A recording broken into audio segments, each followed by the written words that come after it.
Tout travailleur humanitaire ayant été déployé en zone de conflit a entendu parler de l'acceptance. Mais attention, l'acceptance est une notion qui peut véhiculer toute une série de représentations dangereuses.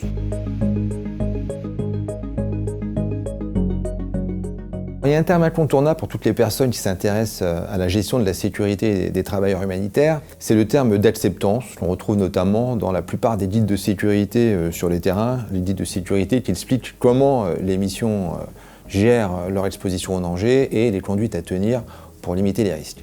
Alors ce terme d'acceptance, il a été mis en circulation au début des années 2000 par le premier manuel dédié aux travailleurs humanitaires visant à professionnaliser leur gestion des risques. C'est un terme qui désigne alors l'une des 3 stratégies qui sont proposées aux acteurs de l'aide pour limiter les dangers. La première stratégie, c'est la protection, c'est-à-dire avoir recours à des dispositifs comme des gilets pare-balles, des campandes bunkérisées ou des voitures blindées pour se protéger des projectiles. La deuxième stratégie, c'est la dissuasion, c'est-à-dire avoir recours à des forces armées locales ou internationales pour dissuader d'éventuels assaillants de s'en prendre à nous. Et la troisième stratégie, c'est l'acceptance, se faire des amis, grosso modo, éviter d'avoir des gens qui nous en veulent. Alors comment se faire des amis, comment être accepté? Là, il y a 2 interprétations en circulation.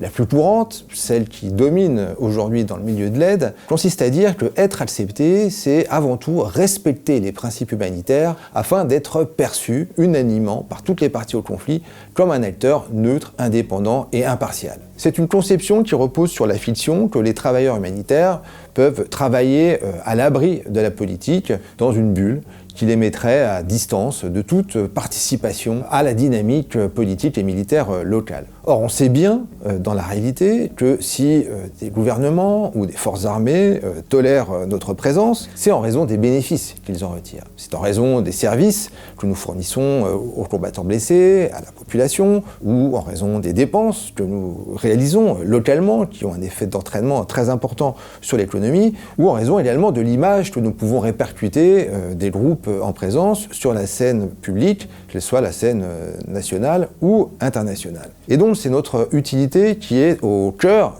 des stratégies de sécurité. Et d'ailleurs cette approche politique de l'acceptance était celle qui avait initialement été mise en circulation par le rédacteur du premier guide de sécurité qui insistait sur le fait que les humanitaires devaient comprendre dans quel rapport de force et d'intérêt ils s'inscrivaient, devaient aller boire le thé avec la population, les autorités, afin de saisir dans quelle mesure leurs opérations soutenaient ou au contraire affaiblissaient l'autorité des forces en présence, quelle pouvait être la réaction des personnes exclues des opérations qu'ils mettaient en œuvre. Malheureusement, cette approche politique de l'acceptance s'est progressivement effacée au profit de cette approche marketing qui domine aujourd'hui. C'est une dérive dont je retrace l'histoire dans ce papier et contre laquelle je mets en garde, car en se croyant en sécurité dès lors qu'ils respectent des principes abstraits d'indépendance, de neutralité ou d'impartialité, les acteurs humanitaires s'interdisent d'évaluer leur contribution à l'économie politique des conflits et par conséquent les raisons pour lesquelles ils sont soit en sécurité, soit exposés à des menaces spécifiques.